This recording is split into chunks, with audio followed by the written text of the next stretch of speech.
হরে কৃষ্ণ কৃষ্ণ কৃষ্ণ হরে হরে, হরে রাম রাম রাম হরে হরে।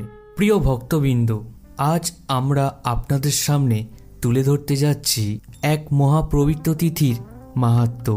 এই একদিনেই একসঙ্গে উদযাপিত হয় দুটি ভক্তিমূলক উৎসব, ভগবান বলরামের আবির্ভাব তিথি এবং ভাই বোনের অটুট বন্ধনের পবিত্র উৎসব রাখি পূর্ণিমা বা রাখি বন্ধন। চলুন আজকের এই বিশেষ ভিডিওতে আমরা জানব এই দিবস কবে এবং কখন এবং কিভাবে পালন করবেন, তার বিশদ বিবরণ, আধ্যাত্মিক তাৎপর্য ও পুরাণ কথা। তো ভক্তবিন্দু, এখন আমরা জানতে চলেছি রাখি পূর্ণিমার তারিখ ও সময়। 2025 সালে রাখি পূর্ণিমা উদযাপিত হবে 9 আগস্ট শনিবার এবং পূর্ণিমা তিথি শুরু হচ্ছে 8 আগস্ট দুপুর 1:55 এবং শেষ হবে 9 আগস্ট দুপুর 1:39। যেহেতু উদয় তিথি অনুযায়ী 9 আগস্ট পড়েছে, সেই দিনই রাখি বন্ধন পালন করা উচিত। তো ভক্তবিন্দু, এবার আমরা জানতে চলেছি অর্থাৎ রাখি পূর্ণিমা বাঁধার শুভ সময়। সকালে 5:47 থেকে দুপুর 1:24 পর্যন্ত।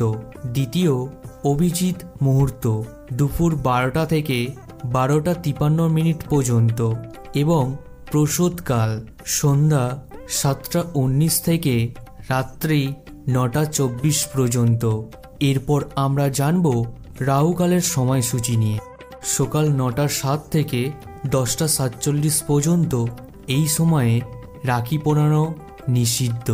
ভদ্রার সময় 8 আগস্ট দুপুর 2:12 থেকে 9 আগস্ট ভোররাত 1:52 পর্যন্ত।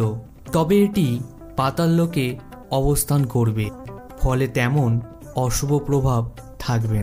প্রিয় ভক্তগণ, এবার আমরা জানতে চলেছি রাখি বন্ধনের আধ্যাত্মিক ও ঐতিহাসিকের প্রেক্ষাপট। রাখি বন্ধনের পিছনে রয়েছে বহু ঐতিহাসিক ও পৌরাণিক কাহিনী। দ্রৌপদী ও কৃষ্ণ। একবার কৃষ্ণ আহত হলে দ্রৌপদী তার শাড়ির একটি টুকরো ছিঁড়ে কৃষ্ণের হাতে বেঁধে দেন। ভগবান শ্রীকৃষ্ণ কৃতজ্ঞতা বশত তাকে প্রতিশ্রুতি দেন সর্বদা রক্ষা করবেন তাকে। রানী কর্মাবতী ও হুমায়ুন। চিতোরের রানী হুমায়ুনকে রাখি পাঠিয়ে সাহায্য চান, আর হুমায়ুন সেই সম্মানের যুদ্ধ করে তার সম্মান রক্ষা করেন। লক্ষ্মী ও রাজা বলি। দেবী লক্ষ্মী রাজার কবজিতে রাখি বেঁধে তার রাজ্য ফেরত চেয়ে নেন, তার সাথে বলি গ্রহণ করেন এবং তাকে রক্ষা করেন। তো ভক্তবিন্দু, এবার আমরা জানতে চলেছি রাখি বন্ধনের পূজা পদ্ধতি ও মন্ত্র। ভাইয়ের হাতে রাখি বাঁধার সময় বলা হয় ওম। যিনি পরিক্রমশালী রাজা অসুরদের অধিপতি পরাক্রমকে বেঁধেছিলেন, আমিও তোমাকে এটি দিয়ে বেঁধে দেব, আমি তোমাকে রক্ষা করব, নড়ো না নড়ো না। বোনেরা কবজিতে রাখেন একটি পুটলি, যাতে থাকে চাল, হলুদ, সরিষা এবং সোনালি সুতো ইত্যাদি। বিশেষত ঘরের পূর্ব দিকে পবিত্র স্থানে রাখির পুজো করা হয় সোনা বা গাছের চারা রেখে। তো ভক্তবিন্দু, এরপর আমরা জানতে চলেছি বলরাম জয়ন্তী ও রাখি পূর্ণিমার সম্পর্ক। এই রাখি পূর্ণিমার দিনই পালিত হয় ভগবান বলরামের আবির্ভাব তিথি এবং তিনি জন্মগ্রহণ করেন শ্রাবণা নক্ষত্রে এবং দুপুর 12টায় মা রোহিণীর গর্ভে। শ্রীমদ্ ভগবত মতে বলরাম দেবকীর গর্ভ থেকে যোগমায়ার মাধ্যমে রোহিণীর গর্ভে স্থানান্তরিত হয়েছিল। তিনি 14 মাস গর্ভ থেকে শ্রাবণী পূর্ণিমাতে আবির্ভূত হন। বলরাম তিথিতে পালিত কিছু গুরুত্বপূর্ণ আচার। সকালে গঙ্গা গঙ্গা উচ্চারণ করে স্নান করুন। এরপর পরিষ্কার বা নতুন বস্ত্র পরে বলরাম ও শ্রীকৃষ্ণের পুজো করুন। এর সাথে সাথে ধূপ, দীপ, পুষ্প, ভোগ ইত্যাদি নিবেদন করুন। ভক্তবিন্দু, আরেকটা কথা আপনাদেরকে বলে দিই, এই পুজোতে ভোগ রাখবেন শাকসবজি, হলুদ মুড়ি, মধু এবং সেমই বা ক্ষীর। এরপর আমরা জানব বলরামের অভিষেক পদ্ধতি। এবং অভিষেক করতে পারেন দুই ভাগে। এক, পঞ্চগব্য দিয়ে, দুধ, দই, ঘি, গোচনা, গোমূত্র। দুই, পঞ্চমৃত দিয়ে, দুধ, দই, ঘি এবং মধু মিশ্রিত জল বা চিনির জল।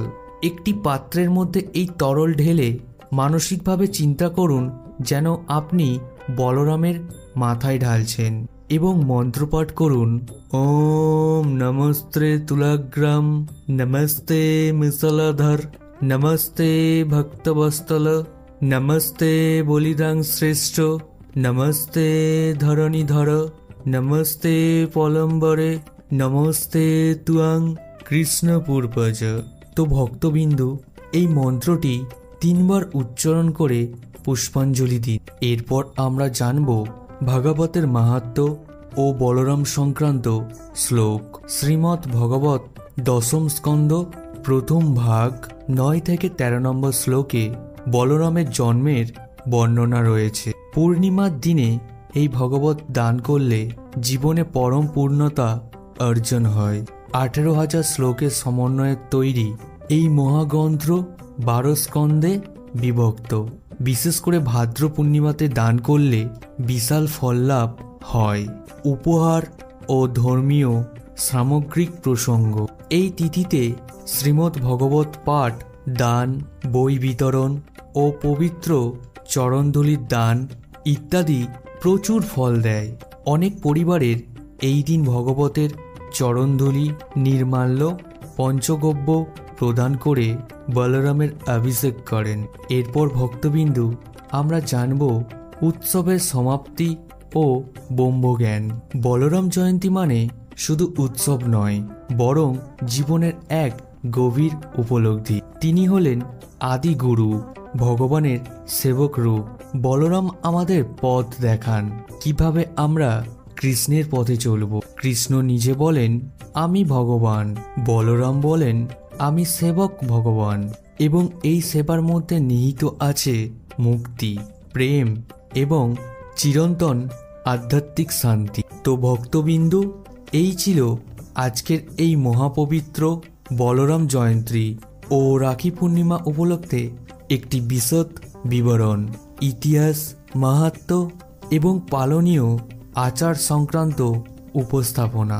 আপনিও পালন করুন এই পবিত্র তিথি, করুন বলরামের উপাসনা, আর বোনকে দিন ভালোবাসার প্রতীক রাখি। আর মনে রাখবেন, রাখি শুধু একটা সুতো নয়, এটা এক বিশ্বাস, এক রক্ষাসূত্র। তো ভক্তবিন্দু, ভিডিও শেষ করার আগে আমার সঙ্গে সবাই মিলে বলুন, জয় শ্রীকৃষ্ণ, জয়